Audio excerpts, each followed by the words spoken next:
ত্রিপুরা এককালের রাজা তার পুত্র প্রদ্যোৎ মাণিক্য বাহাদুর সম্প্রতি আসামে এসে আসামের উগ্র অসমিয়া জাতীয়তাবাদী দলের এক সভায় বলেছেন যে অসমবাসী যেন সাবধানে থাকেন, নালে আসাম হয়ে যাবে একদিন ত্রিপুরা।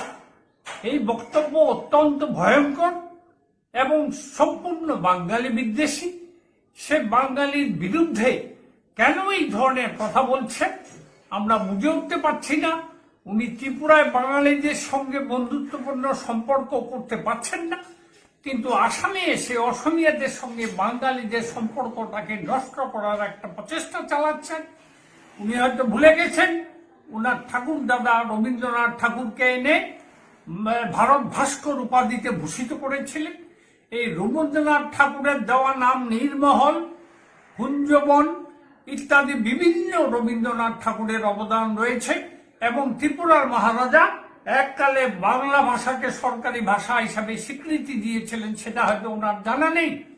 এবং ত্রিপুরায় অরিজিনাল আদি বাসিন্দা হচ্ছে বাঙালিরা, ত্রিপুরারা পরে এসছে। তারপরে সে কোন সাহসে বাঙালির বিরুদ্ধে আসামে এসে উস্কানিমূলক বক্তব্য রেখে দেয়?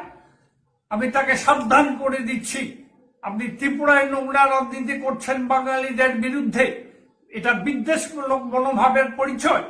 যেখানে আপনার বাবা 1966 সালে কংগ্রেস দলের সাংসদ ছিলেন, আপনার মা এমএলএ ছিলেন, ত্রিপুরার রাজস্ব মন্ত্রী ছিলেন, আপনি ত্রিপুরা প্রদেশ কংগ্রেস সভাপতি ছিলেন।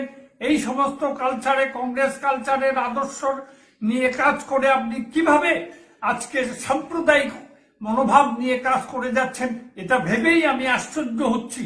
আমি তাই তাকে সাবধান করে দিতে চাই, ত্রিপুরাতেও সাবধান হন এবং আসামে কোনোদিন আপনি আসার চেষ্টা করলে আমরা আপনাকে রুখবো।